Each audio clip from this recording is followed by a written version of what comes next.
I remember given the theme Metamorphosis, I immediately thought of the Kafka book about a guy who turns into a cockroach but worries about getting to work instead.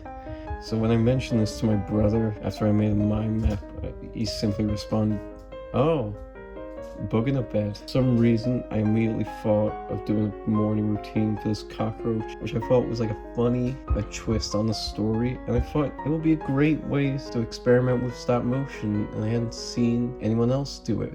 Inspired by this, I decided that I wanted to have the short just be a single shot, so I didn't have to worry about the sets or lighting too much. I looked at several different stop motion animators, but my main influences for this were Jan Svankmajer, because I really liked his cold but cartoonish aesthetic, and how he would animate with different things and not just clay, like people too, pixelation, that stuff. And then also Adam Elliott, because he had that same quality as Svankmajer, but he did it in a very traditional cartoonish style. And I was also able to learn a bit about creating a model. When I did my first storyboard, a little sequence with the cockroach would crawl out of bed through a room inside a horror movie. Immediately after storyboarding this, I realized this was literally impossible to do in 30 seconds.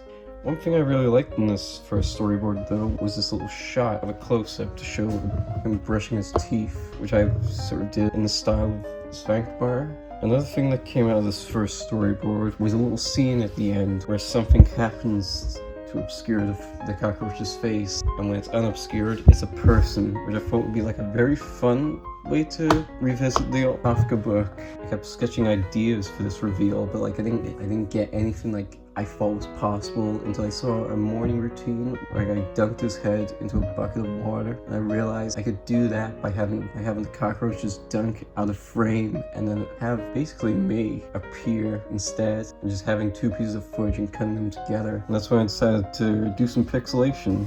I wanted my characters to look very realistic, as I thought it would be way funnier if just an actual cockroach to be performing these human tasks. I sketched different styles, and looked at different species of cockroaches before deciding on one that I think was quite simple, but still had enough characteristics where I could get it to look real. I asked my teacher for advice on building the models, and he ended up giving me some process photos of a model he was building, so I basically just used them as best as I could to create my own model out of clay. To make it more real, I did things like mix leaves into it, which kind of worked. I also accidentally created these two eyes that I ended up just using because I think it looked interesting and showed emotion.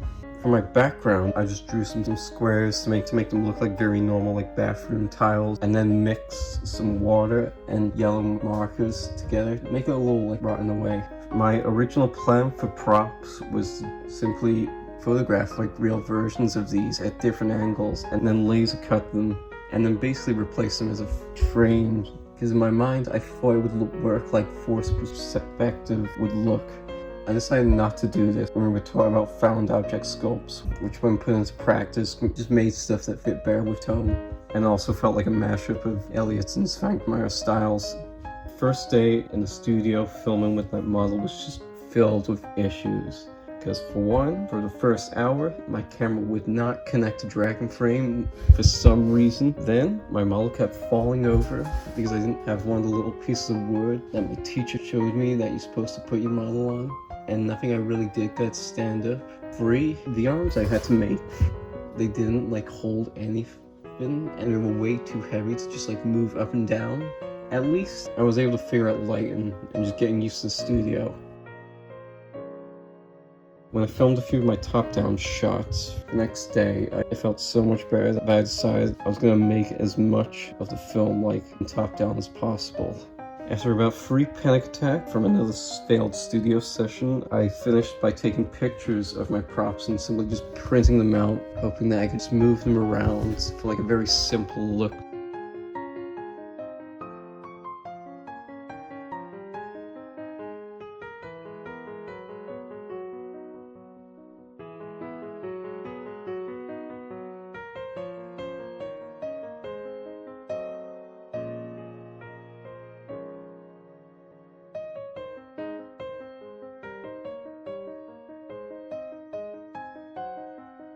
I recorded most of the sounds on my phone to make them sound real, so I just messed around with different ways of creating sounds.